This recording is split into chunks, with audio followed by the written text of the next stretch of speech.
Calling all beings.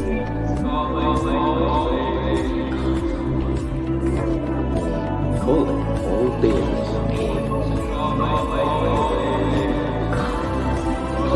beings.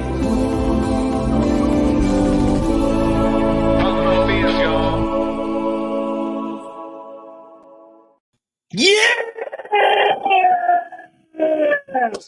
Woo! Welcome back to Calling All Beings, baby. I am your host, DJ, and we're going to do another one of these tonight where we get to celebrate our brothers and sisters from Calling All Beings. Last time it was Nathan, but guess what? It ain't the last time it was Nathan, but we're going to celebrate our homegirl. So without further ado, my co-host, my co-creator, the executive producer, the technical director, and my co-conspirator in what we call fun, entertaining, and interesting talk about the unexplained, which could include UAPs, Bigfoot, and paranormal. And that is the one y'all know as Monet or Money, Nathan. What's up, everybody? Happy Tuesday. DJ disappeared into the galaxy, which I thought was amazing. Yeah, man, that's all I'm going to say. He's back from the void. It is great to be here with everybody tonight. I hope everyone's doing well. I hope everybody's having a great new year so far. We're going to have a great show tonight. I'm so excited to talk to Deb. We're going to put her in the hot seat. Don't worry, it's not going to hurt her. And we're going to have a great time.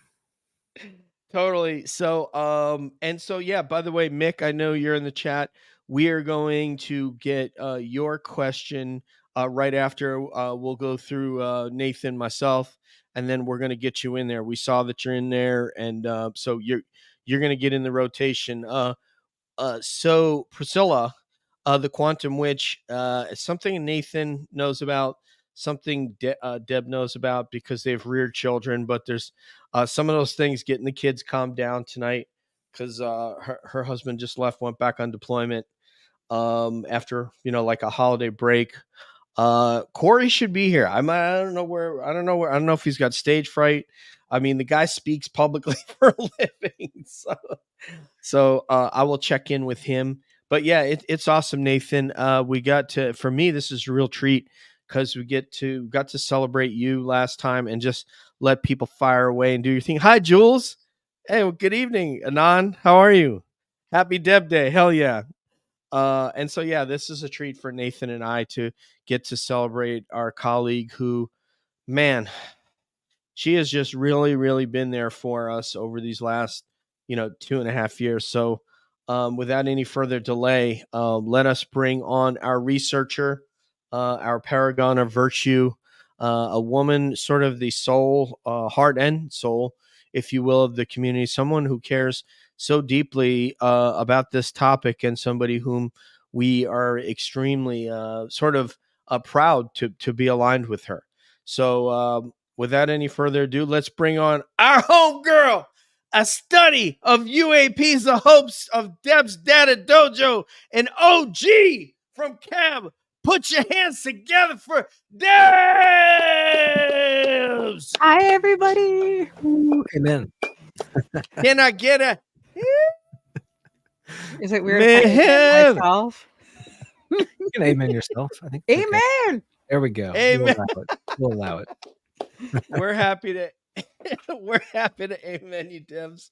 Good evening. How are you, Deb?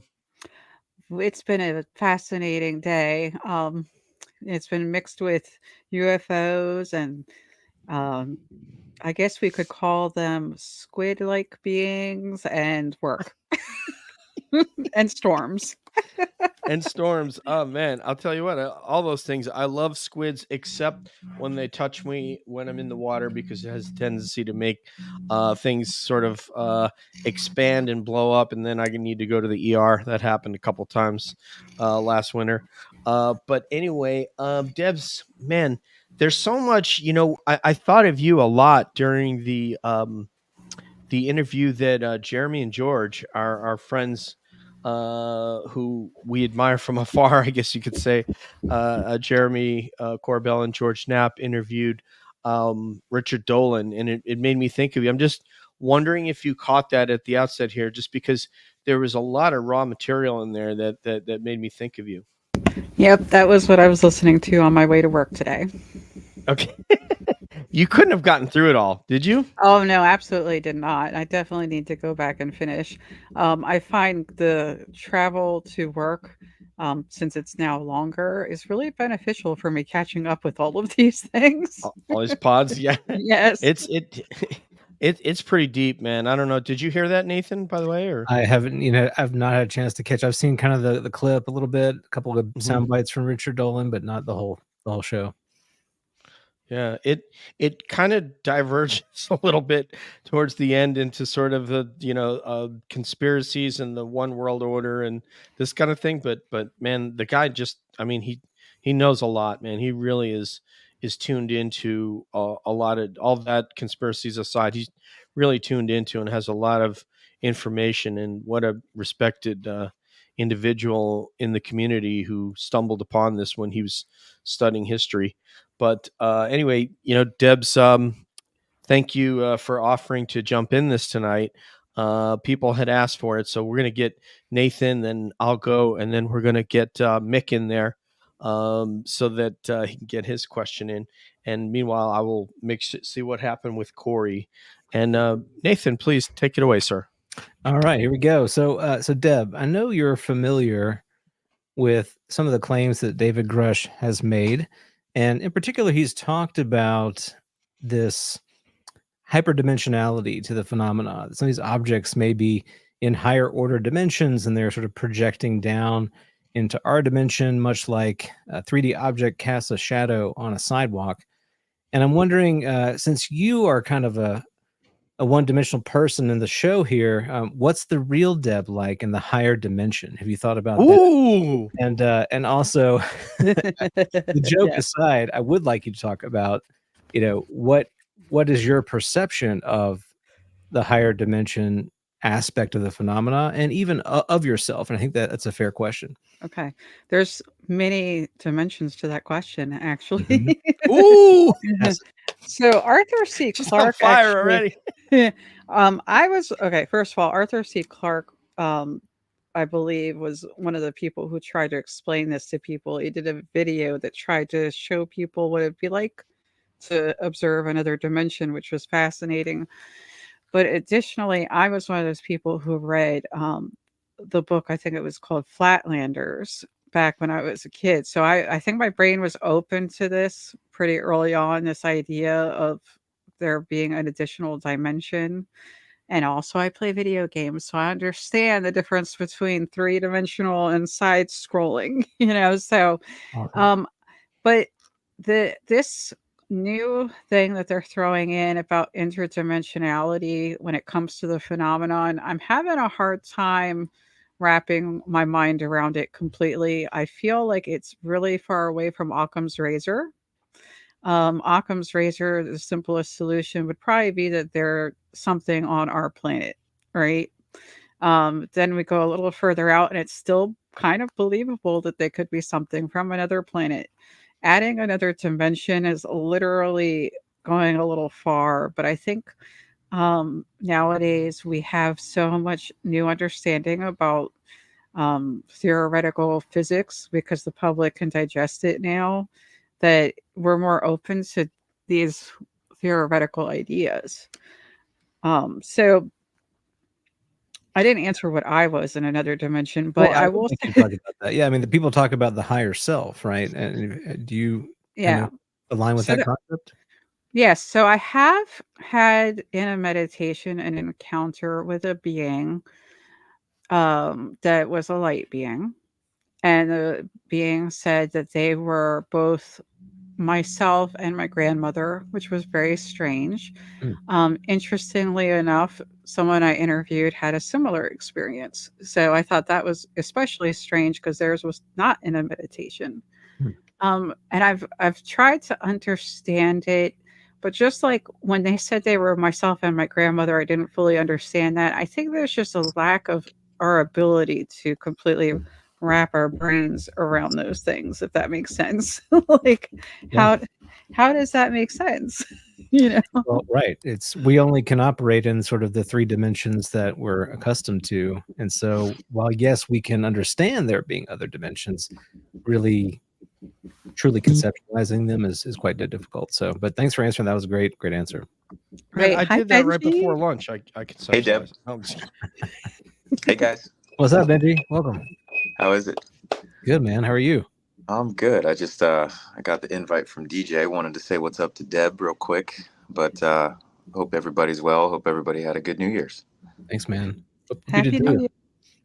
Absolutely. Before we just cut Benji loose to ask his question, just wanted to tell everybody in the chat is a longtime friend of Cab and Cab fan member is Benji. Might be you'll see him on Twitter or X as we call it, and got to have dinner with Debs not very long ago up in Maryland. So one love to Benji. Thank you so much for doing this, and we really value that.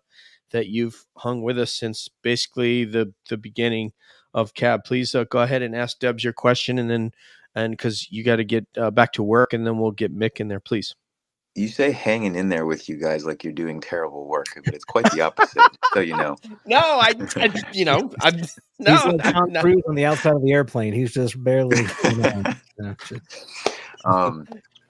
But Deb, something I wanted to ask everybody, 'cause as you know, we had dinner with Corey and also Josh. You guys, I'm sure, both friends of the show as well.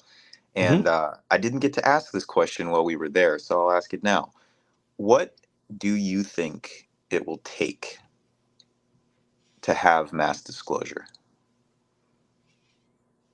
Okay. So I've given this a lot of thought. So if we were to have something land and something come out, people still would not believe that because, frankly, they would be like, oh, well, that's a video. Someone pulled that off the Sci-Fi Channel, you know? So filming it, having national coverage of it wouldn't be enough.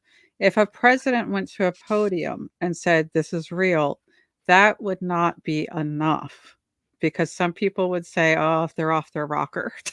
Right. You know, someone's fed them misinformation. It really boils down to people overcoming their disbelief. And I actually was thinking about this today because, frankly, there's so much evidence that it takes more to disbelieve it, in my opinion, if you research it, than it would be to believe it. But people are trying to protect themselves. They're scared. So that's why disbelief is like the guardrail for them. I think what it would take would be for everything to happen. Like it would be everyone sees something in person that they can't deny. The entity that lands is accessible. The entities bring the hybrid children that they've been creating to come talk to us, you know, and that they um, are there for a while, that they're not just absconded off into a base somewhere, that people are going to have access to them. This is how people overcame their disbelief about gorillas, just the exposure, like or the giant squid, like exposure, like, and once it becomes normalized, people are over it. It's not that big a deal. It's not a scary thing anymore, but we haven't done that yet. So that's my answer. 100%. Nice. I got a follow up if I can ask a follow up. Yeah, go Please, for it. please go. Deb, in your opinion, what does communication with them, the others, whatever vernacular you'd like to use there, what does that look like to you? Okay, so I definitely think that's happened in a few ways. One, I think that they have sort of impressed imagery on people quite a bit. I believe that they've used some electromagnetic manipulation um, so that they can convey information to people. Um, for some reason, they've also just sort of dumped information into some people and then said, "Oh, you'll get to it later because your brain just can't handle it right now," which is like, I don't know. I guess that's like what would happen if we try to give an encyclopedia to an ant or something, right? Totally. But I do think that they do a lot of physical showing. You know, like they like will some of the sightings that people have are like a hello, like that's their way of saying hello, we're here. It's also occurred to me that they might be doing something so far out of our understanding that if we don't sit down and put all the pieces together, we're not going to get the alphabet, if that makes sense. Totally. Like I think if we had been organized with this topic in the beginning and really communicated, we might have gotten some really clear messaging from the beginning, if someone had decoded it. But so yeah, communication comes in a lot of forms, but I would never ever assume that what people are hearing when they have a verbal communication is necessarily what they think they're hearing. I think it's more like, um, how do I put this? An emission that is something that our brain interprets, if that makes sense. Absolutely. It's the what comes to mind immediately is what they're doing with I can't even think of the word, but acoustic frequencies with Mm. Yes. humpback whales. I was reading Yeah, about that a couple weeks David ago. Altman and Dave Mason, and yeah, that blew our minds when he told us that, literally, like Hmm. right on air. Yeah. Absolutely. Well, Do you have guys, an issue with unfortunately, I'm sorry, go ahead, Benji. oh, yeah, I was gonna say, unfortunately, I gotta jump out of here because I'm being yelled at work right now. So, Thank you so much if for you doing guys, this. if you guys see any jellyfish flying around out there, just keep a net handy because we might need them. Heads I up. want my wetsuit on if we see him. That's all I have to say. Thank you. All right, Thank you love so much, guys. Benji. I See ya. appreciate it. Spider-Man. One Hi, love. Benji. Always so good to see him. Mhm. It totally. Oh yeah. Party people, put your hands together for Corey, Jacques, Keel, Banks. Woohoo! Can What's I up? get an amen? Ha, ha. Hey, man. Hey, What'd you Corey. say? We said amen. Ha, ha. Amen. Nathan's in the house. Yes, what's DJ, up? and the Oh. lady of the evening, Deb, is in the house. That's right, man. We come to celebrate my homegirl. Real quick, we don't have a tile ready for you, everybody, but we wanted to talk about Disclosure Team. Vinny, we're doing this month-long cross promo with Disclosure Team and Vinny. Man, he just had on Michael Schratt, Nathan. He's unstoppable. Yeah, he had someone else on too. That was really big. Can't remember, but I was like, oh wow, he's doing. Thank really you. Yeah. There it is, Disclosure Team with Vinny Adams. I know, Corey. He's fire, man. He's fire. Right now, where he's staying, the internet is just not as good, so he's not doing live. But once he makes a move and gets to a spot with better internet, he'll go back to doing live again. But it doesn't matter. The guy can draw people in. He gets amazing guests. He has great insider stuff, and we're very proud to call him a friend and to do a cross promotion with him. So go and check out Disclosure Team. He is very active on Instagram. Obviously, he is on X, and follow him on YouTube. And he also has, I believe his pod is available. He has a Patreon, I believe. So check into that. Disclosure Team with Vinny M. He's our homeboy. That's what I'm trying to tell you. Now let's get back to the lady of the hour. Debs, I'd like to just piggyback off of what our friend Benji, and it's like, oh, it's like they did like the hand slap, and Benji's out and tag team partner Corey's in, so that was kind of cool. But Debs, do you have this is something that Nathan brought up very, very early in my friendship with him and us having off-air frank discussions about the phenomenon. Do you have an issue with messaging in terms of intent and that messaging? And I say that just because Benji brought that up. What are your thoughts about messaging and what intent may be behind that? And then I promise you, Mick, we're going to get to you. Please go ahead, ma'am. Yeah, I think we've talked off the air a few times about there's a level of distrust that I have about the messaging. This is something that Corey knows quite a bit from reading Keel, but there's a lot of deception. There's a lot of you're going to know something and then that doesn't happen. We're going to tell you something's going to happen and then it doesn't.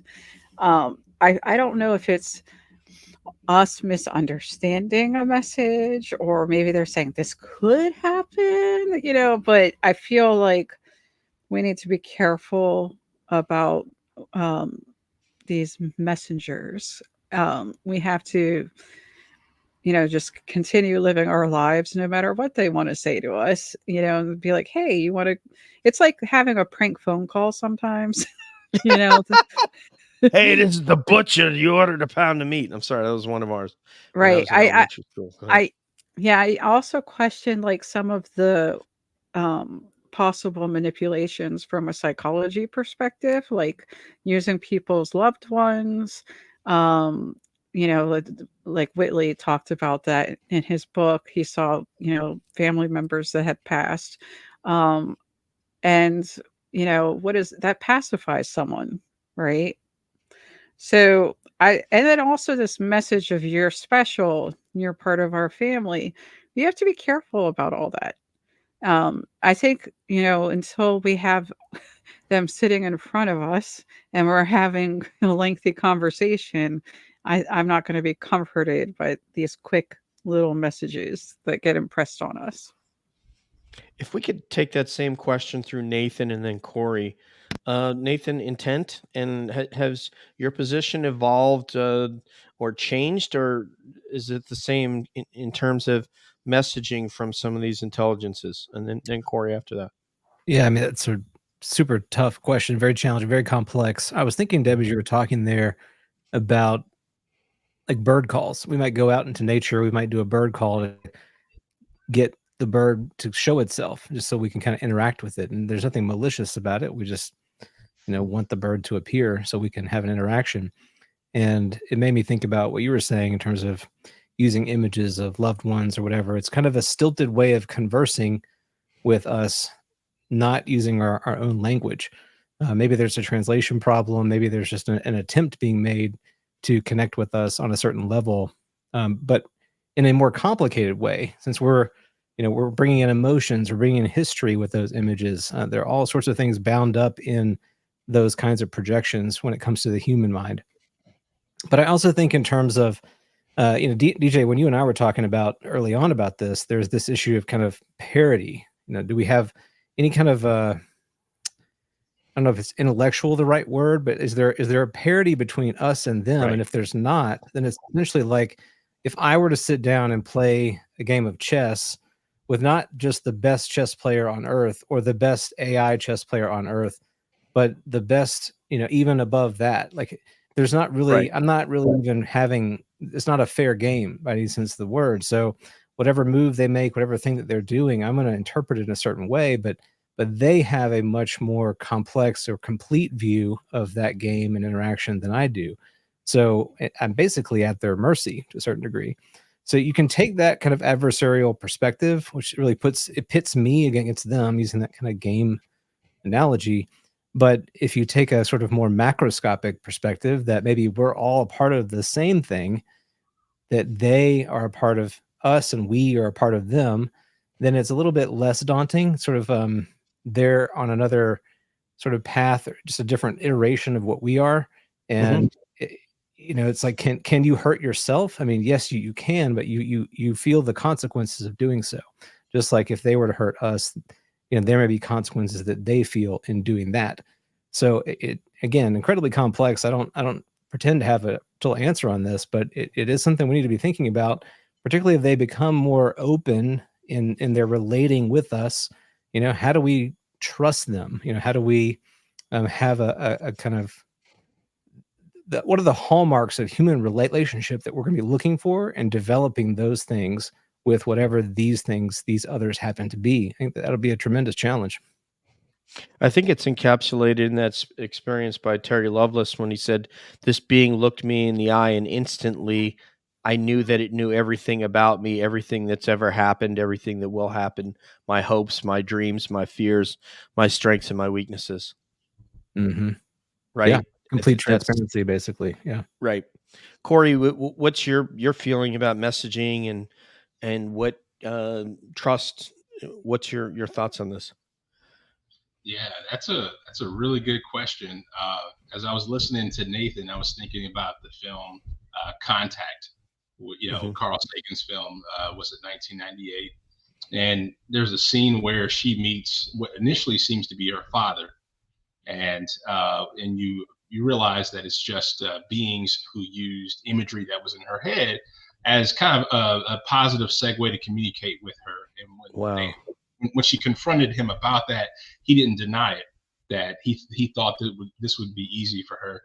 And I say that to say there seems to be a spectrum from something more benign, maybe say like that, or what Nathan was talking about, to where people have interactions and they're given instructions, or they're said, "You are the such and such Messiah, and you must recruit, and you must go out and preach this new gospel."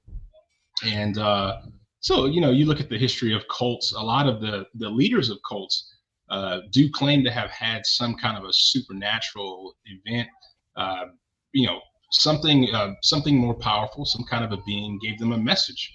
It was compelling enough for them to go down this faithful path. So that seems to be more on the malignant, um, side of things. So it seems to be a spectrum, just like humanity. And when when I read just like the literature and I look at the cases, that's what I see. I see things that were very helpful for people that helped to enlighten them, but then I see things that were very destructive, and yeah, self-destructive for people, and it really debilitated their lives. I was asking actually for some extraterrestrial intervention. I was putting together an entertainment center and I was calling out to them for some instructions and nothing happened. Nathan, you struggle. You're like, this doesn't look like the way it looks in that photo. Yeah, those diagrams, man. It's tough. Well, It's tough. it depends if you're reaching out to guy aliens or girl aliens. The guy aliens Exactly. had any instructions. She might have been for like, yeah, she's like, look, I don't do entertainment centers. Anyway, let's get no. That was the opposite way. Those That are was big on guys right there, I think. guys. Yeah, we don't use Oh. instructions. Yeah. Just The what is girls it? aliens may have handed you a pamphlet. They probably saved it. We just I'm like, chuck I it don't out. need that. Yeah. There you go. All right. And Nathan saying that word stilting reminded me of British Stilton cheese. I don't know how that came into my head, Nathan. The cheese. That's what my big takeaway from your dissertation. Just kidding. Stilton cheese. I'm kidding. But speaking of the UK, let's get to Mick. Mick, my friend, we'll get your question in there. Hey, Debs, early question for you. Where do you stand on free will and not free willy? Don't go there, Debs. The experiment that says decisions are made in our brains whilst we still think the decision is being made. The decision been made. Mick, you're gonna have to clarify this. So Nathan, go ahead and do some. I think Deb probably understands, but essentially there's neuroscience that says when we think we've made a decision, our neurology and our brain has essentially already made the decision before we're aware that we've made it. Oh, okay. See, Mick, you're reading a lot more studies than I. What do you think about that, Debs? That free will and Okay, so they're still trying to figure out the brain. I've kind of dabbled in some of the neuroanatomy stuff for fun. And they're still making discoveries, right? I will say that some of the decision making that we do happens in the prefrontal cortex while we're sleeping. When we're dreaming, we kind of pre-plan and pre-practice things in advance. But whether or not it's something that comes from externally outside of the brain, is that part of the question, you think? Is that what we're trying to figure out? Nathan? I mean, I think there's this element of free will. So free will is super important to us. Like it's a big part of our our own agency. And do we have agency in the world? Can we make decisions independent of other factors? So free will has been hyped up as this really, really important thing that we want to. We like the idea that we have freedom in the world.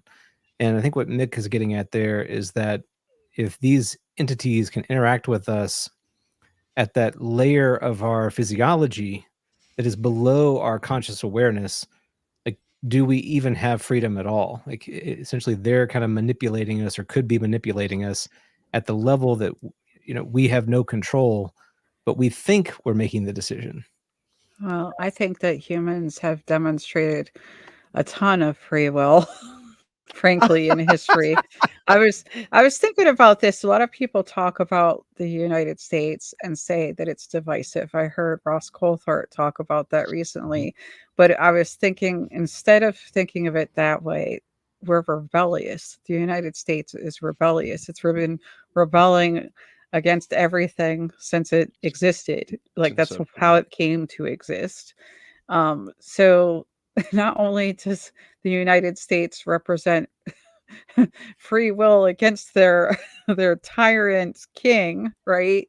So now it's the continued demonstration of free will against the government that's causing that people to think we're divisive. That's just who we are. We're rebellious, right? I don't think that it's as wired as people think. You can purposefully choose to do something different, even when it's at a conscious level, and you're like, oh, I really should go do this. But you're like, you know what? Nah, I'm not going to. I really should stop eating this cake. But you know what? Nah, I'm going to eat the whole cake. Like, I ice cream. but I do think what he may be implying is another issue, which is a bigger scope issue. Like, are humans set on a path as a whole? And I do suspect there might be something to that, but the individual, I think, has free will. Nice. Yeah, and I think the suggestion that I'm not saying that I hold this position. I think the suggestion is that you think it's free will, but it's insidious, intrinsic, and is that you don't know you're being manipulated. I'm not saying I advocate for that position, but I think that's what the position is. Is that right, Nathan? Yeah, he's hinting at in the comments, essentially, like, who is in charge? Are we in charge of our own lives? Do we have that autonomy, or are we beholden to these other beings that can interact with us and manipulate us at these levels that are below our conscious awareness? Are we just kind of puppets on the ends of the string? Right. I think there's honestly a lot of levels to this. Like, there's the anthropology, evolutionary aspect. Like, we created Sapiens was a great book for this, by the way. We created some like invisible roles for ourselves that are not actually things that are real. We just decided that they were real and lived by them. So that kind of damaged free will. Then there's this anxiety that people have because of like the fear of predators that stems from our ancestry. Just like we would not choose to have anxiety, but because back in the day we had to run away from tigers, that's part of who we are. So it's a complicated question, but I think when it comes to like in face of something else being in charge, like, I mean, we kind of always have something else in charge. And like, there's no like top dog of the planet. There's always someone else in charge. Even the presidents have people who tell them what to do. So I don't know. Like, it's a question of what exactly do we mean by free will. But I do think as an individual, you can choose to put down the cake or not. Deb, just to drill down on this a little further before we say hello to Science Bob and your friend from Roswell. And do you think that the phenomenon had a hand in like making really bad pizza and things like pineapple on pizza? Do you feel like that there's been an intervention there, an outside intervention on really bad pizza. I think if anything, they probably gave us some recipes to make better pizza Hmm. because do? yeah, because Oh, so I've had some there's pizza in Italy. They gave me a okay. pizza with blue cheese, and I was like, "What is this?" All right, so Nathan, they have actually helped us to get to a great Neapolitan pizza, and in some cases, a great New York pizza. Would you be willing to accept that, Nathan? Yeah, I will take any pizza recipe that is available. Even blue cheese? I like all kinds of pizza. I like blue cheese. Yeah. Wow, Okay, I'm with that you, was man. tough.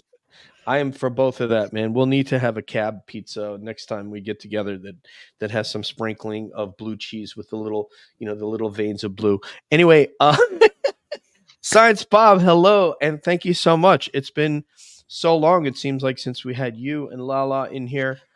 We need to get you back, and I don't care what we talk about. I just want to have you on again. You guys were so much fun. And what is your friend's name? The Roswell Daily Record, I It's believe, the Toby. journalist, Toby. Yeah, yeah, that's our friend Hi, Toby. Toby. How are you? Welcome. He had an So very important question. He Oh, wanted to let's go. he Let's go. wanted Where to is it? know what we stole from his desk at the Roswell Daily Record. What did you steal, Deb? Did you take his stapler? So That's all. we just went and sat down at his desk and took pictures. I swear, we did not steal anything, but we did steal the image of his desk when we took those pictures. Ooh, there an unauthorized photo, Toby. I think that this is cause for legal action. If you would DM Nathan about this. We'll Anyway, take care of it. all right. All right. So I guess did you get? Let me see what else we got here. Conscious.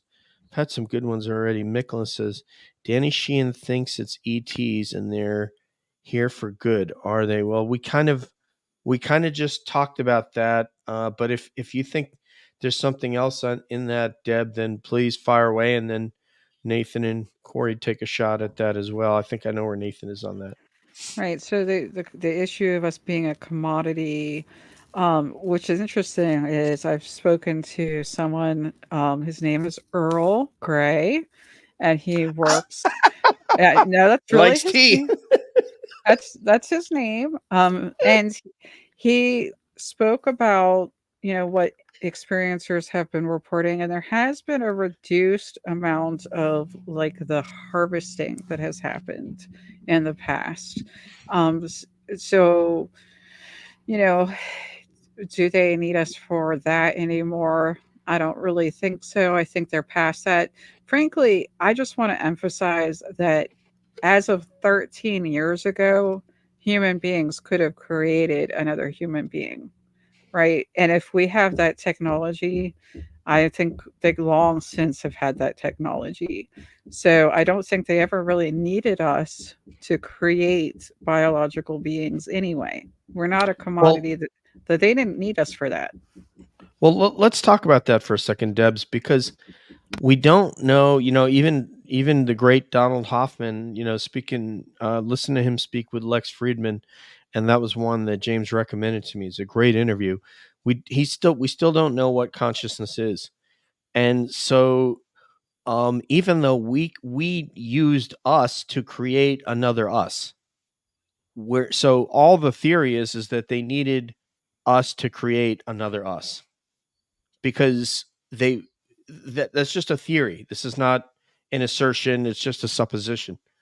Is that they wanted material. I mean, there's enough men and women that and animals, apparently where they've taken biological material to try to create something that most likely, just like we say, when they're hovering over all these different towns and cities and out in the woods, we don't know what they're doing. We're assuming it's a form of surveillance. That's what we call it. That's our word for it. Is that exactly what they're doing? We don't know, but we're just extrapolating upon a human form of gathering intelligence. So with them taking biological material, we're assuming they find some of these intelligences that have done that, and I'm not saying all of them have or do find some value in it. So there must be something in it Michael Masters is going to talk about declining birth rate and what that might look like, in several hundred years from now. So maybe they're using it to try to grow a consciousness or a soul or something like that they don't seem to be able to create through technology. That's I, just I'm leaning towards them doing a couple projects with the biological elements that they've like the taken. volcano at school. I'm just kidding. Yeah. No, I'm sorry. Go ahead. I theorize that they are creating another planet that was not inhabited, on another planet's population.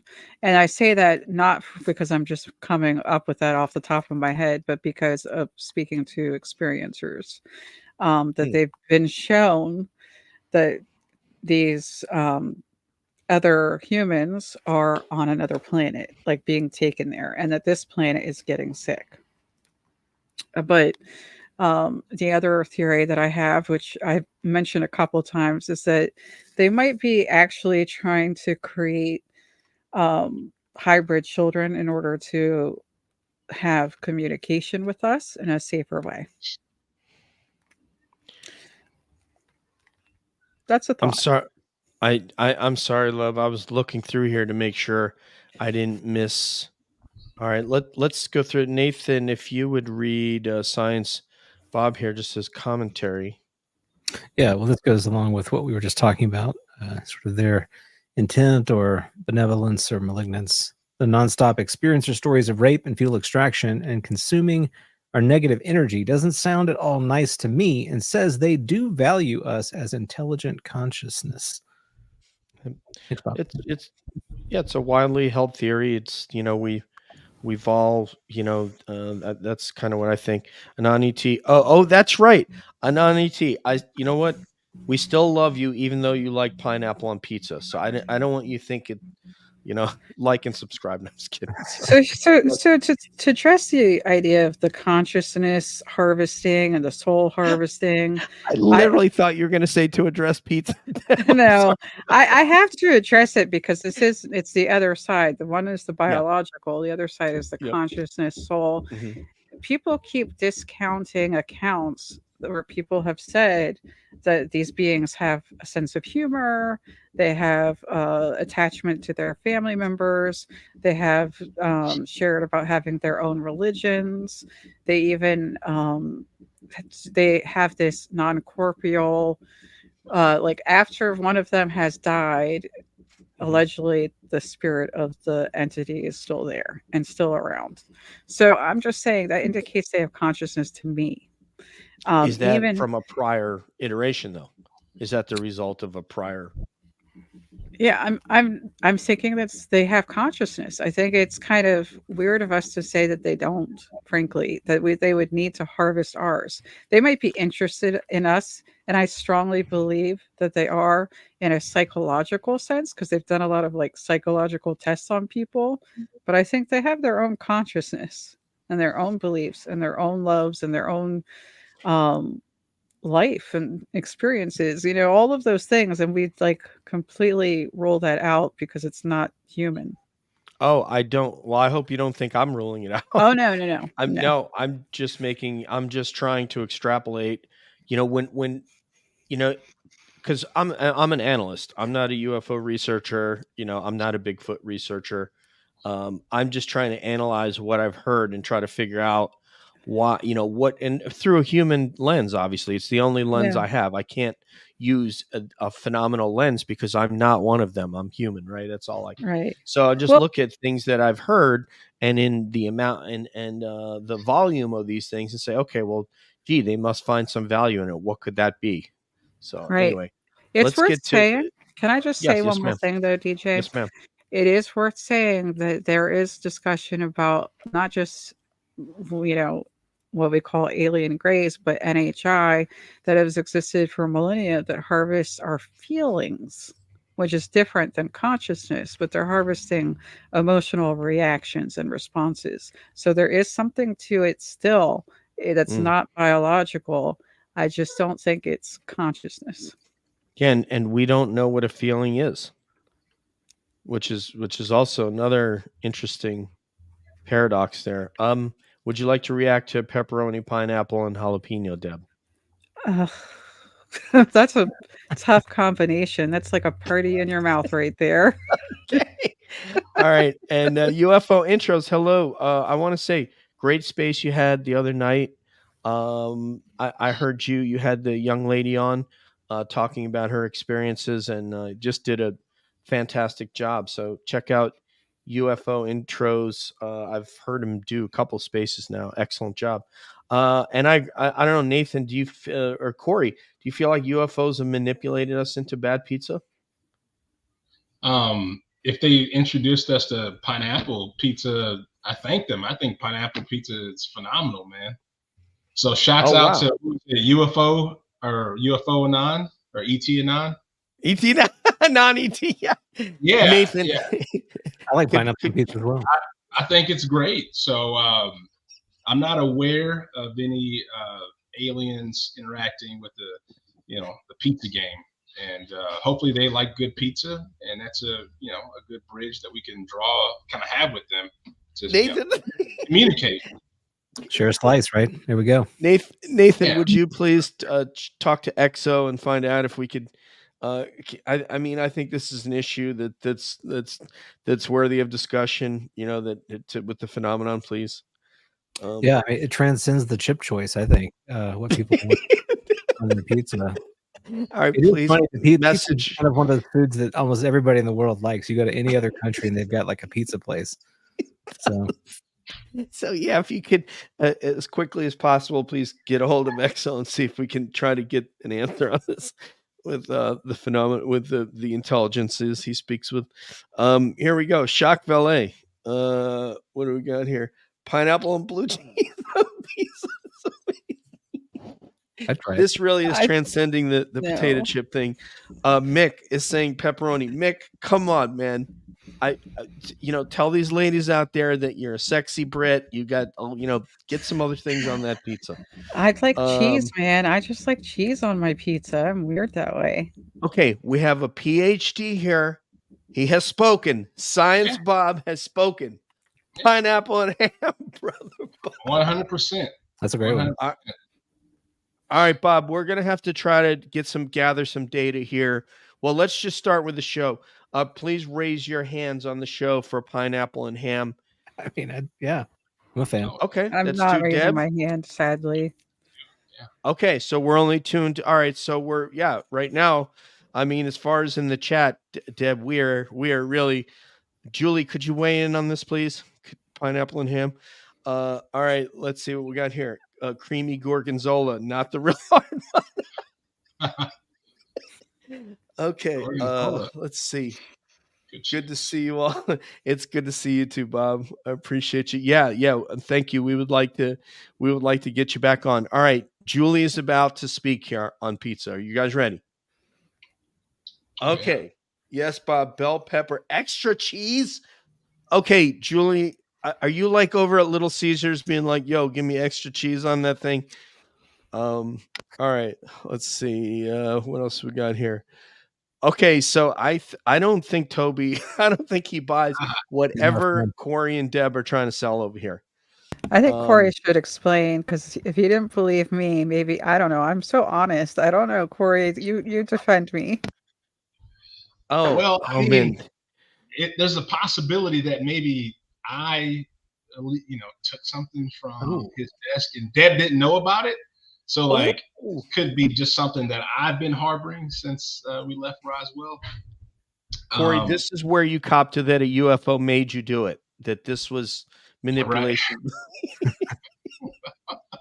All right. We're going to take this question through Deb and then Corey, then Nathan, about the buried UFO. This is a great question here by Mick. Deb, you have done a lot of research on and have consumed a lot of stuff and about this. What is your, educated take on where you think this is, this buried UFO that Ross Coulthart? Is that the one that Ross Coulthart speaks of? Am I getting this right, guys? It's the same one. Yeah. So, It is? Okay. This might be the obnoxious answer, but I think there's a lot of buried UFOs. Not only do we have a surplus of mounds in the United States alone, but we have the pyramids all across the entire world, right? Some of which haven't even been fully uncovered yet. And who knows?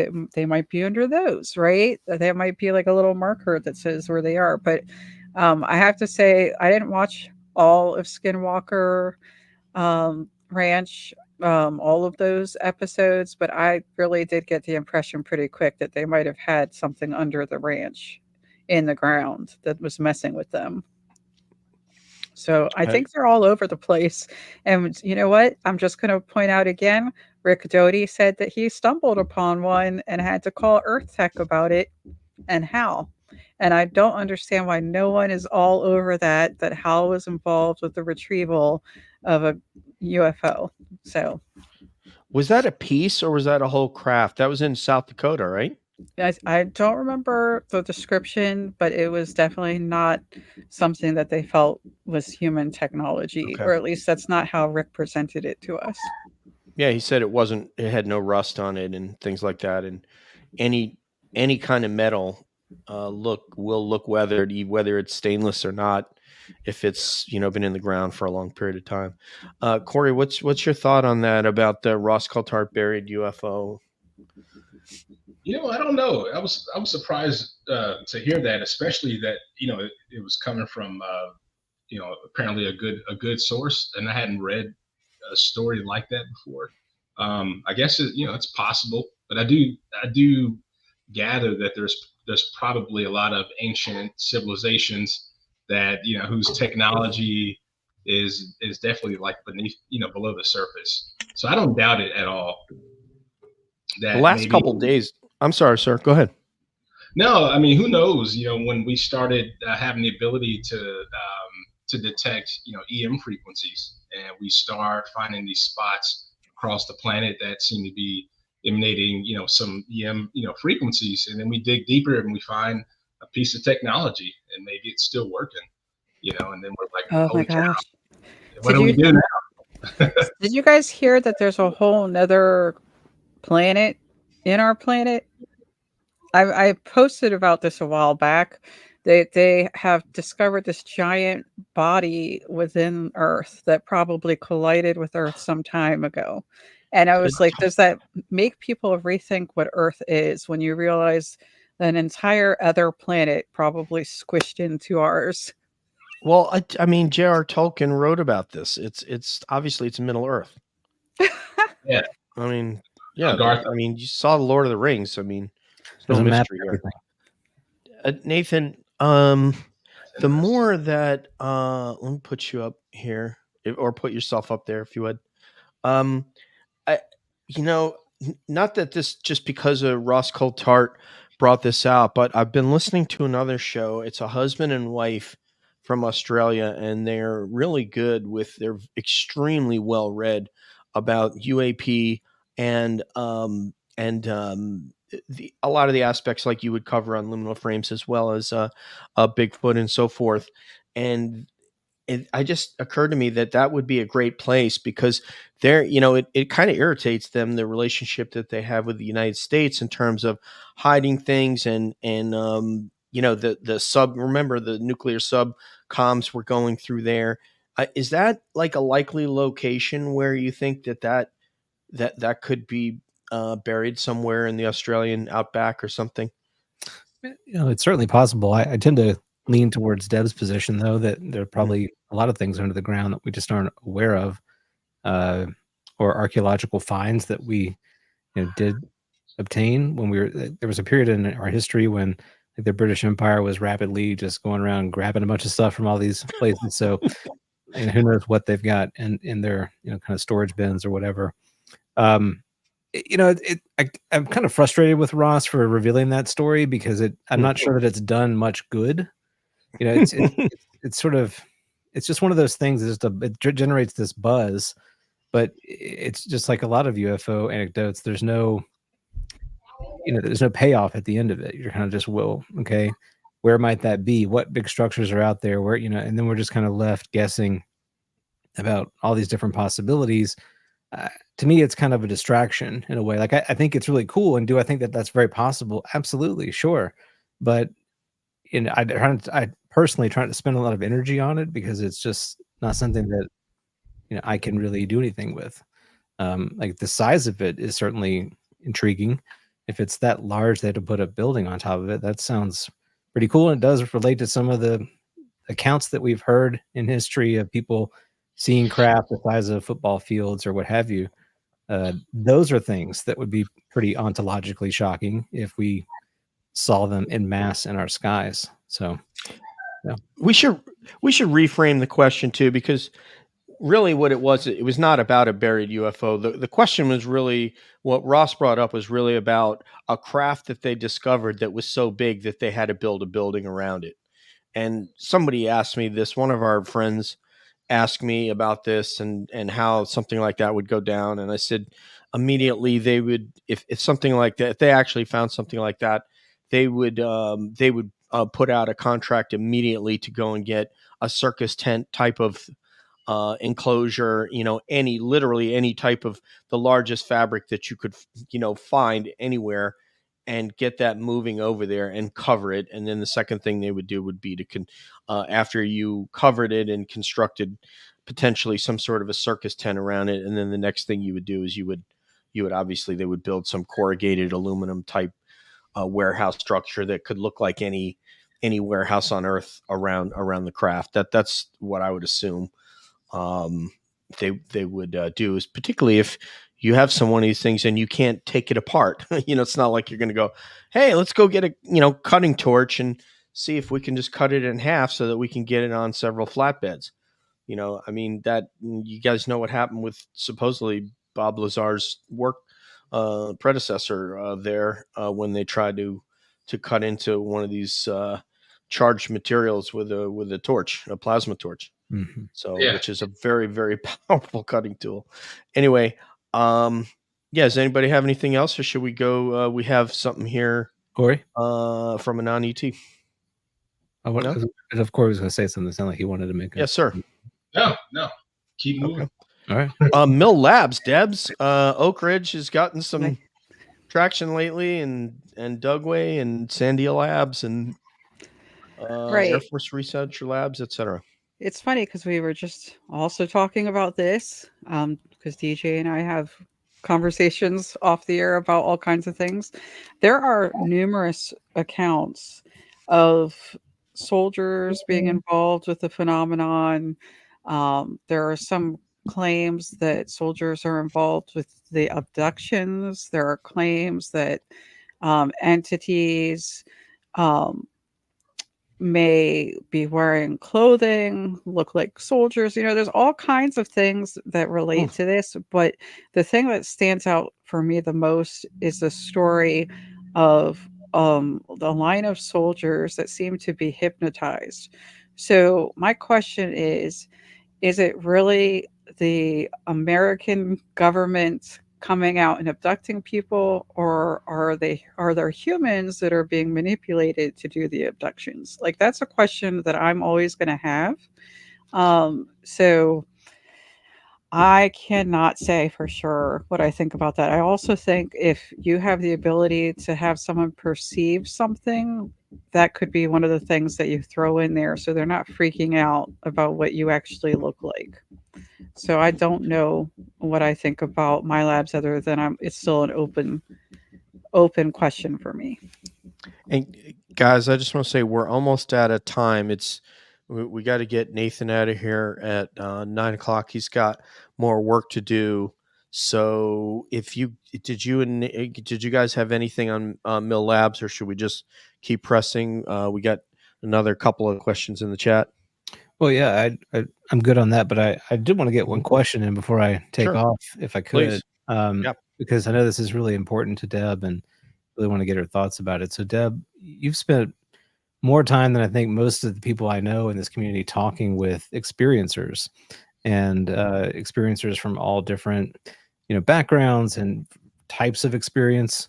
And I wonder, have you come to any kind of firm conclusions on what it all means, and then also how do you think we're going to be able to work in the experiencer aspect of this phenomena into larger disclosure? It seems like we're going to have difficulty reconciling these two big pieces of what kind of the government has and then what people have been going through over the generations.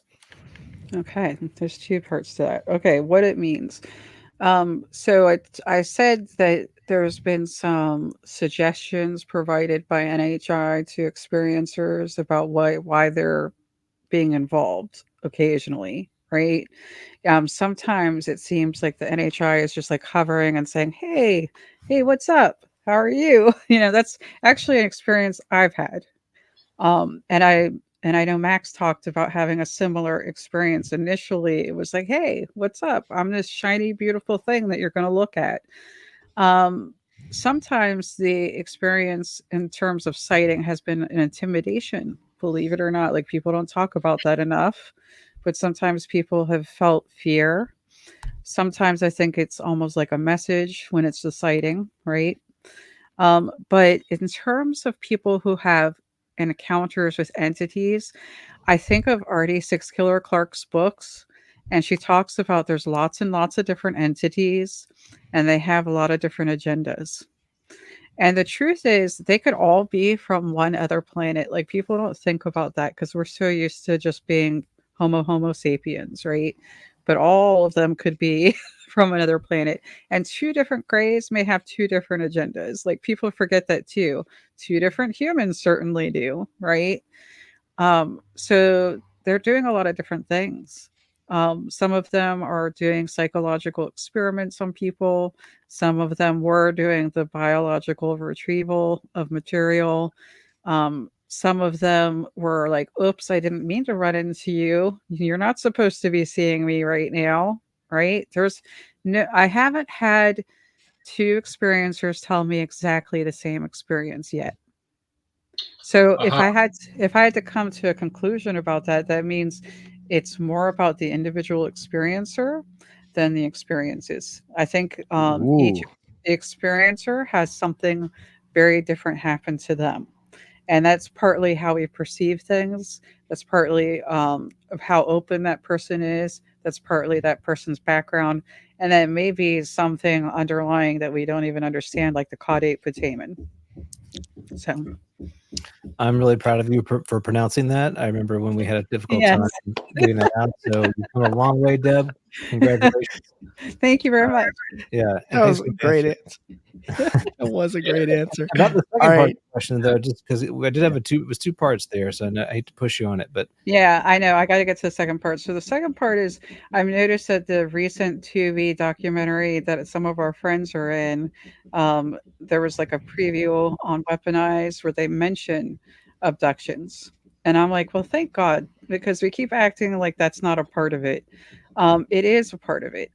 These experiences that people are having, their encounters, the human effects, the physical, the mental effects, this is a part of the discussion. The government has been slowly laying out the groundwork for it. They have language for it. It's supposed to be part of Arrow. They had a task force for Havana syndrome, which they recently renamed anomalous health incidents. The State Department was a part of that. Anomalous health incidents is a little broader, isn't it? Isn't that a peculiar thing? Such a broad term, so it could encompass some other things like UAP encounters. So that's in government language now. They're laying out the groundwork for having the conversation. I just think that the government is afraid of the potential lawsuits and panic with that topic. So they need to be very careful about how they lay this out. And one thing I would discourage people from doing is to think that it's the government's fault. Like, what are they supposed to do about that? Right? Like, they can't be in every single person's house. That's not realistic. But they should Force have. field. I Just kidding. do. They can't even say, be aware so you can be cautious about this because this is something that just blindsides people constantly.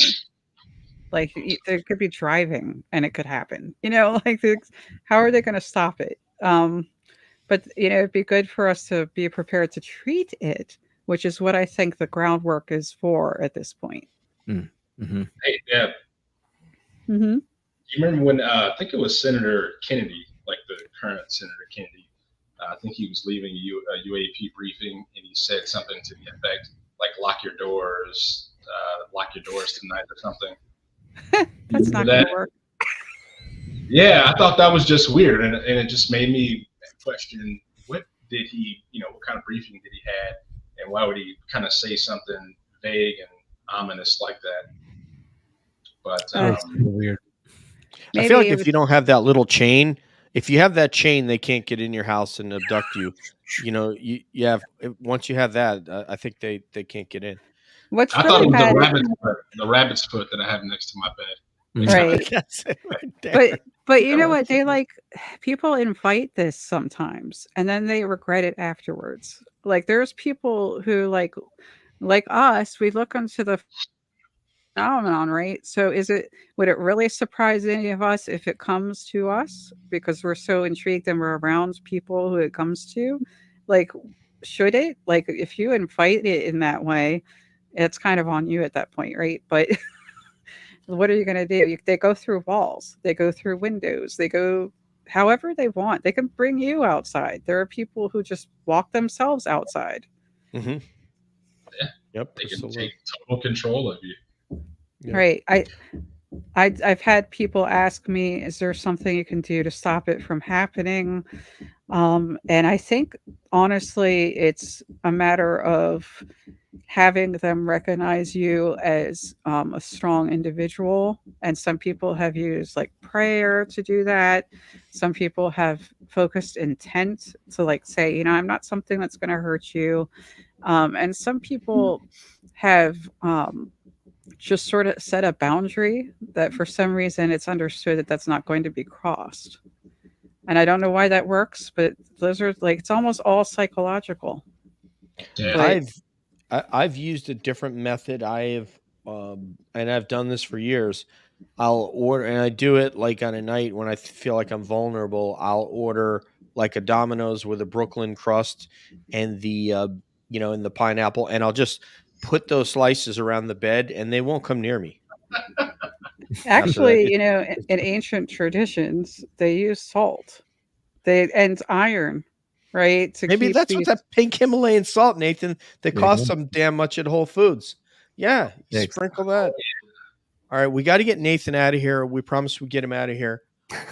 So put yourself up there again real quick. So everybody, you know him at A Wave Soul. He is the host of Liminal Frames. He is the host of Perturbations. And I don't even know what secret things that he's got going on and that he's plotting and planning. Please do like one of those, Nathan, if you would. There are some books and some things that he's got in the works, some fiction I know about, and I don't know what else he might be writing. But yeah, check him out. Go follow this man. Go listen to his damn awesome podcast, and we will see you soon. Who do we have coming up next? I don't even remember. I got to look at the Cabby calendar. Hopefully James. Ian Doley. Yeah, it's on the 21st, right? Because I'm going to be away this weekend, and then we're having James on the 21st. So yeah, come back, and Deb will try to dissuade James from decades of doing CE5. Hey, all right, Nathan. Great guys. Deb, you're awesome. Bye. Thank you. Corey, great to see you as always. Y'all take care. All right, peace, brother. And so let's try to get the rest of these questions, Deb, as best we can. We've got Jules here, and Corey, if you want to weigh in on any of these, please do. If you had the time and inexhaustible funds, what rabbit hole would you funnel those funds into to deep dive, Debs? Okay, so I'm obsessed with the brainwave thing, the theta brainwave state. The state that people get when they're hypnotized, daydreaming, a certain level of meditation, which tends to be the one where I start having weird experiences. So I would have to get the new headband that measures the brainwaves, and I would probably be handing it out to experiencers, right? And I know some people are doing this project now, by the way. Um, Astral is working on this, and Mhm. he's talked about it publicly. Um, Mm. but this is like just learning more about neuroanatomy, I think is so important. And then coupling that with quantum physics, I think is going to give us a lot of information. I really think this is a part of a lot of it. The electromagnetic spectrum is a part of a Mhm. lot of this. Things like terahertz, metamaterials, um, communication, why whatever's going on in our brains might be information that is going pretty far away from us. Um, some of our psi abilities, all of it seems to be connected to the brainwave state and electromagnetic spectrum. Mm.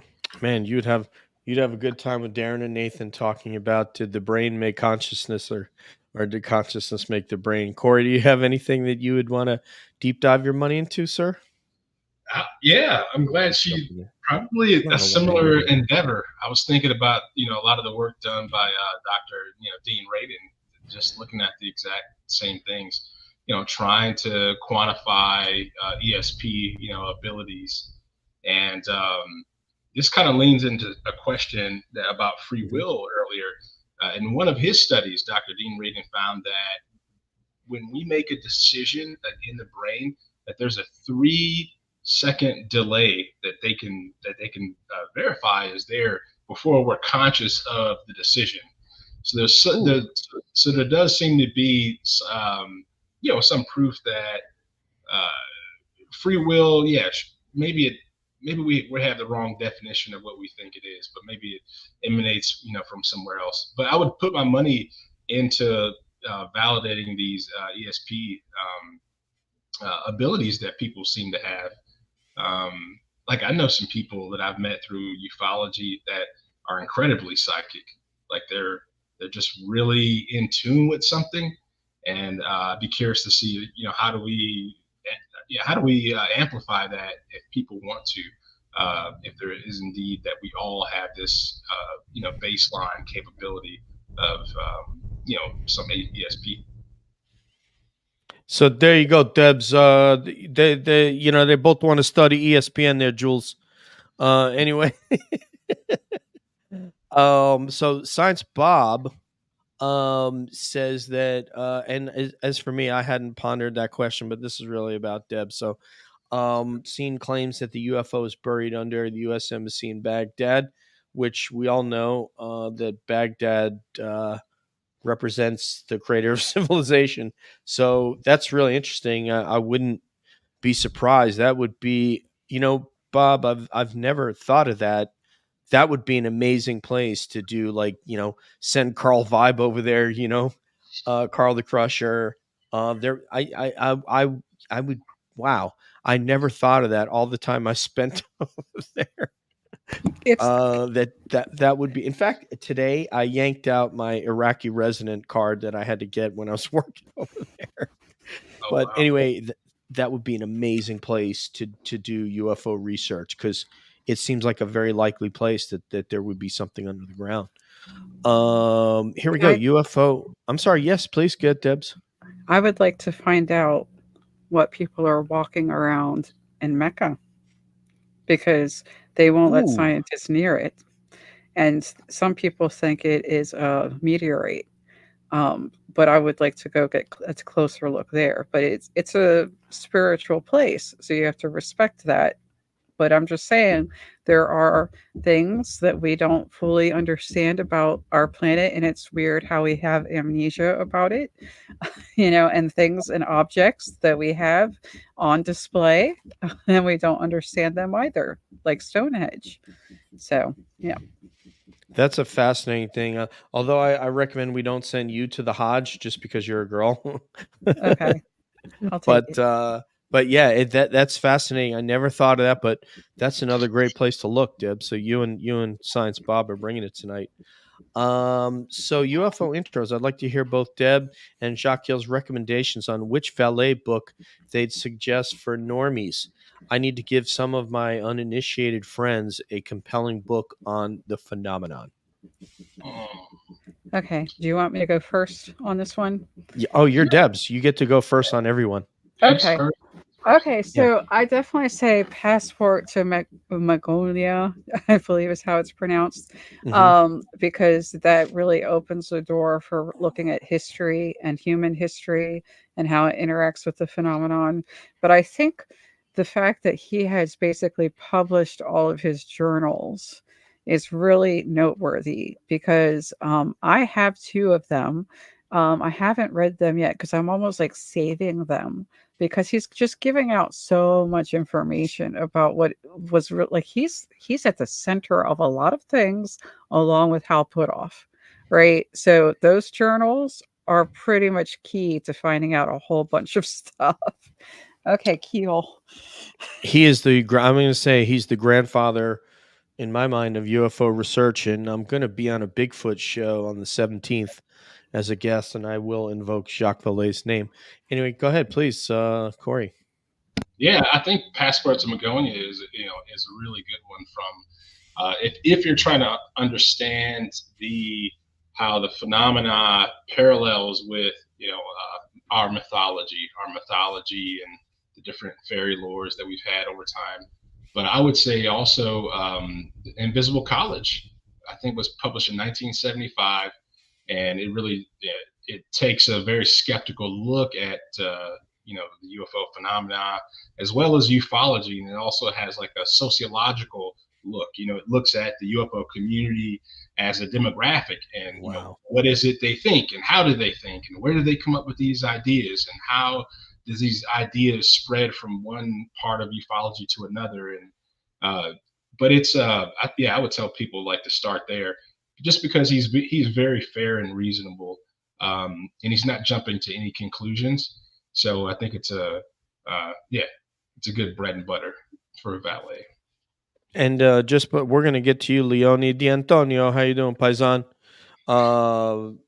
Basically, Science Bob said, having read all of them in chronological order, I recommend doing it that way, and it is worth it. So you wonder why Science Bob is so smart? He reads a lot of them books. I read all the journals too. The journals in chronological order too. Yep. Deb mentioned that as well. That's why you guys are so smart. That's why I admire. Yeah, please remind me what they're called, because I'm trying to peek on my bookshelf behind me, and I'm like, they're buried. Well, he calls them like volume 1 through 5, and then each book has like a different name. Usually, it's named after like where he was living at that time. So I'm looking through my phone right now at him. We can cover that offline. We got questions for Debs. Okay. She's a wanted woman. Debs. What else? This is from Leone D'Antonio, the Paisan. And if you could weigh in on the pizza thing, and my last name's San Marco, so we can talk like that. I'd appreciate you weighing in on the pizza thing.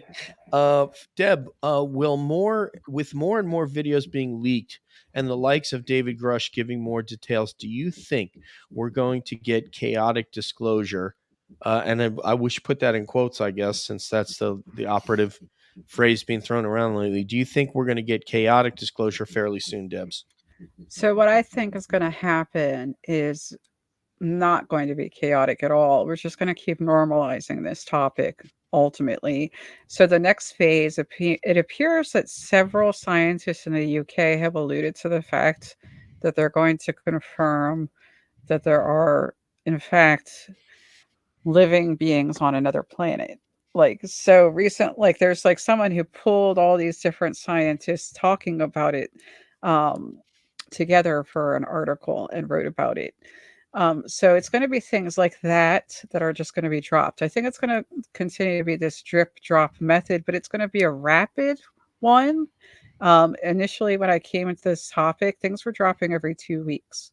But now the things that drop, they take longer, but they're bigger. So it's more like big splashes. Do I think that the NHI are just going to land and freak us all out like some people have envisioned? Like actually quite a lot of experiencers have this vision. I don't think that's going to happen soon. I think it's going to be a minute before that happens. And the reason I think that is just because this is just like the weirdest thing for me to say, But when I've tried to communicate with external sources, they're not ready to disclose because they don't trust humans. So Wait, I'm you're just the going to one say who it. told me to be careful doing that, Debs. Well, it's not like it's always intentional. Okay, let's just say Okay, fair enough. that there's like impressions that are made. Oh, and you've got your answer on your pizza thing, by the way. I did. Okay, we got. Yes. Go ahead. All right, we got to get to Science Bob. Go ahead, Debs. Okay, so Science Bob is asking about the energy used by our consciousness is not destroyed at our death, and it appears after like experiences, it maintains sufficient order to communicate at the deceased being. Yeah, so again, this goes with what I was saying about brain waves, right? Mhm. So if the brain wave, which we measure, is a waveform, waveforms don't stop. They keep going, right? And if we are filled with energy, energy never dissipates. It continues some other way. Yeah, So I'm just reiterating what he's saying in another way. yeah. That's I have not really to. right. No, I have to. I have to agree. I mean, that's the theory that a lot of us are operating on. But even like I said, I listened to that Donald Hoffman the other day from UC Irvine, and even they don't know what it is. You know, they're theorizing and trying to come up with mathematical models and game theory and so forth to try to explain it. Let's see. When, Deb, did you first become interested in the phenomenon? Right. So I actually I'm not sure how to answer this because when I was very, very young, I was studying ghost. Like avidly studying, going to the library. I was taking notes. And then when I was in high school, I was studying magic. And do that with quotes because there are religions when it comes to magic. So I looked at Wiccan and I looked at other things. I stayed away from the darker stuff, which is why when people talk about Aleister Crowley, my skin kind of crawls a little because there was some dark stuff there.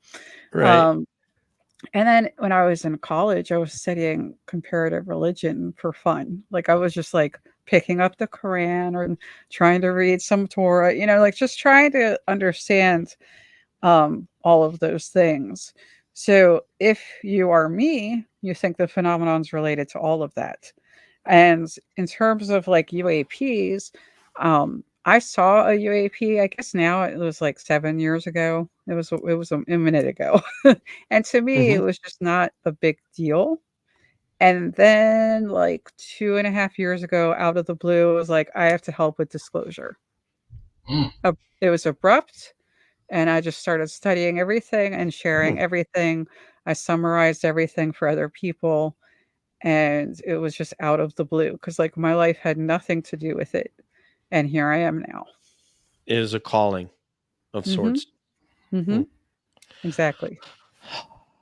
Let me just get to Leone real quick. I'll laugh out loud. DJ, pineapple on pizza is fantastic. It can balance out the savory, spicy sausage or pepperoni or jalapenos quite nicely. I'm not opposed to it.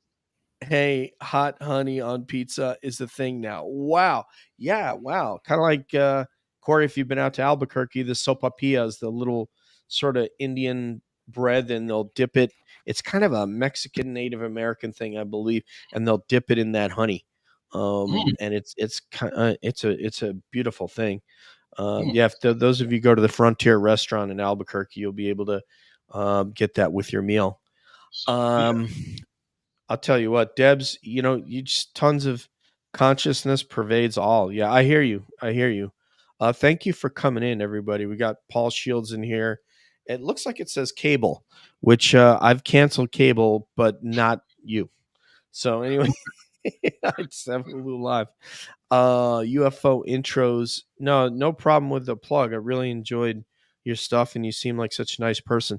Chris Meyer, I remember you, Chris, because you were on some of the very first spaces I did with Debs. So yeah, welcome and thank you for coming and joining us. I know you're an experiencer as well. Mick, Come on, you're Mick. I do have to go through and look at the stuff you've shared with me. It's going to be a busy week. I'm heading home to New York this Friday to see my friends for just a quick weekend, and then I'll be back here. Yeah. So, thank you everybody for tuning in. We would appreciate it if you would like and you would subscribe. If you would leave a comment, that would also be good. We're trying to grow the show a little bit so that when I ask Dave Paulides to come on and talk about missing 411, he doesn't say get lost. He's like, hey, you don't got 100,000 subscribers. I can't talk to you. But no, Dave, it's fascinating stuff. We could do an entire show on missing 411, and really we should do it so that Deb can tell me all my hypotheses are wrong. But I wouldn't, but remember right after we talked about it last time, I went and found the stats, and it's staggering how many people are missing. Just gotta point that out. yeah, he Staggering. has 1,600 cases. I think he's looked at. It's a whole topic, and Corey and everybody out there.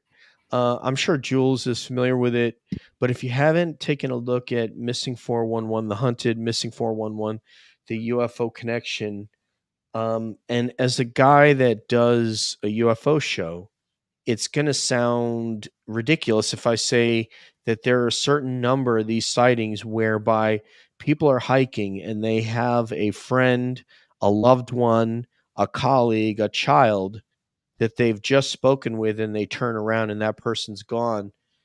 To use John D'Souza, the FBI agent's word, who worked on the Unabomber and other cases, it doesn't lend itself to a prosaic explanation from a standpoint that if someone is physically dragged off, they're going to scream, there's going to be drag marks, there's going to be tracks, the search dogs can find them. And then in these specific cases, and I'm not saying this goes for all the missing 411 cases, they bring the search dog up there and they start to sniff and they lay down.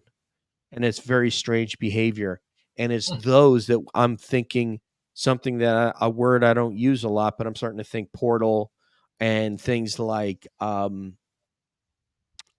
there is some sort of a UFO abduction, because what else could sneak up and drag someone away so quickly without anybody hearing, and there's no sign of struggle and nothing is found, not shoes, not flashlights, pistols, headlamps, anything that cell phones, anything that person has on them, they're just never seen again. So and it's happening in Yosemite. There's more people missing from Yosemite National Park than anywhere on earth, according to David Paulides. I'm sorry, go ahead, Debs. I was going to say earlier when I was talking about abductions and how they come through the walls and all that stuff, I realized we were going to scare people, but then you mentioned that. So I just want to remind people that even though we're talking about these scary topics, humans are very resilient. The earth is scary. Going on a plane is scary. Being in a car is scary. COVID is scary. All these things, to tsunamis are terrifying. We go through life with all of those things and we get out through the other side. So I'm just reminding everyone how resilient humans are. Roadside sushi in Sri Lanka can be scary if there's not good refrigeration. Anyway, yeah, but just to let you guys know, the audience know, we are going to do an episode with Terry Windell from Rock Hill Bigfoot. He and his colleagues, they wrote a book about their experience when, basically, to make a story real short, there's a bunch of professionals. There was some law enforcement types, fire and ambulance types, Terry, and they were on a Bigfoot research in Alabama. They won't say where. And literally part of the team, they had 3 teams, and everybody had night vision. They had comms. They had a base central, and they basically saw their colleagues walk into a portal and then walk back out because they couldn't see anything when they walked into it. So Dave Paulides said that these portals seem to happen when it's only one person alone, isolated, and they walk into a portal. And if that's what's happening, and because they're never seen again, but yet Terry and his colleagues, they saw this portal, and they weren't out there looking for any sort of UFO phenomenon or anything. They were looking for Bigfoot. So Okay. I anyway, have to ask this Please. question. Okay, I'm throwing this to an Ask DJ question, sure. and then I'll ask Corey. If you had a Sure. portal show up in front of you and you had the choice to walk through it or not, would you do it? For me, I would say no, just because I don't want to be one of those statistics. Mhm. How about you, Corey? Yeah, I was just thinking like one in the hand, two in the bush. Like it might be amazing things on the other side, but I don't know. So I'll take what I know on this side. So no, would not go in the portal. How about Yeah. a ship? I wouldn't go on Man, that's a anything. great I'm one. pretty. Um, I I'm would going on the ship, say, guys. I'm going on the ship. yeah, you've been saying that since I've known you, so I know that to be true. But for me, I don't think so. Just from a standpoint that I don't know that we'd be able to come back. It could be a little scary. So I would have to say no, Debs. But That's why I there's don't like know. that's why there's diversity in this community, because if they do Yeah. show up, not all of us are going to go, and not all of us are going to stick around. So Deb, we'll be rooting for you. I'll Yeah. be flying the ship, guys. You- I'm going on it. I know Debs. Alpha Centauri. Deb's a badass. She's made of some different fabric. I want to say thanks to Corey, first of all, for coming and joining us as a special guest host. We really appreciate you. Deb loves you, so that was great. As well, Benji, to be able to get Benji on. Priscilla had taking care of kid issues. So Yeah, um, sorry. That's what happened to me too. Honestly, I just got caught up in dad stuff, like dinner and WWF wrestling with the kids, and then I saw your text, and I was like, oh man, I got to run downstairs. Dude. But I had a question I wanted to ask Deb. Sure. Can I throw it in there? All right. So Deb, there was this one time you were interviewing DJ Dooley, who is quite a character who pops up every now and then, and you were asking him a question, and the question was something like, "It's been speculated that we're all characters in a big play. We're all characters in a play, and we have different roles." That was Shakespeare. I'm sorry. Yeah, right.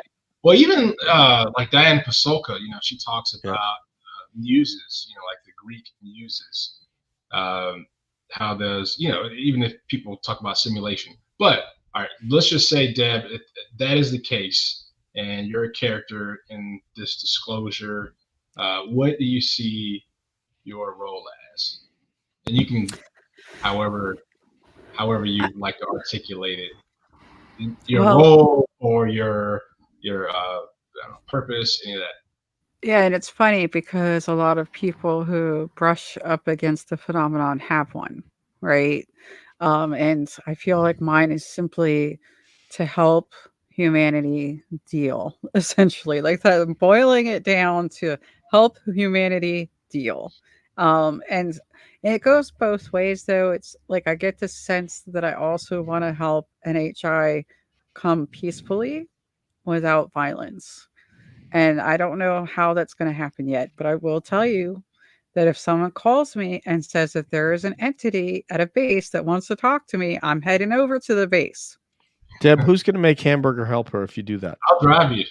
I hate Hamburger Helper. Not doing Hamburger Helper. Sorry. Cable, said that Cable says, I don't know if you're a he or a she, but Cable says that they have missed some chances to go on a craft. Chris Myers, basically Deb and I at the controls, and Cable says that chances don't come so easily. So I'm assuming, Cable, that you haven't had another chance and you're hoping that you'll get that chance. I also hate Hamburger Helper. And Mick's like, I'll be first there at the door. Yeah, Mick, I have no question at all. Good night, Anon ET. Go eat. mangiare, and thank you for joining us again. You guys, Thanks Julie for was having so funny. Yeah, thank you. Thank you, Jules. Thank you, everybody in the chat that joined us. You made this so much fun. And Debs, thank you, buddy. Thank you for answering the call. People wanted to come in, and ciao, Shaq, ciao. And you came in and did it. So, what was it like to be in the hot seat? I thought you were gonna quiz me on FOIAs and stuff. I was like, I should go brush up on my knowledge, but I think I just had fun. It's always good to be with friends and to have these conversations. It feels good to have room to speak about this topic. It's not an opportunity that we get generally. Those of us in the UFO community come back every day because we don't have people in our lives who are willing to have these conversations with us. So I had a lot of fun, and I think we had some laughs today. And by the way, I ate pizza for dinner, so that was kind of funny that we kept talking Yeah. about pizza. You guys are making me hungry. Actually, I didn't. I was like, I'll eat dinner later. I've been hearing about pizza and something else you mentioned. I'm starving now. Pineapple. Yeah, and my buddy Leone D'Antonio there just totally killed me on the pizza. So I feel so in the minority, Corey. This is terrible. Well, actually, no, Deb's with me. She also doesn't like pineapple, so we're in the minority. I like Even it though- separately like from pineapple pizza. itself? I'll eat it Yeah. outside of pizza. Outside of pizza. Okay, so all right, so Deb, at least you and I we're resolved and resolute on this issue. All right, everybody. So for Julie, and for Corey, and for our special guest, Debs, this is DJ saying peace out, one love. We'll see you down the road, and as always, we're wondering what's up around the bend.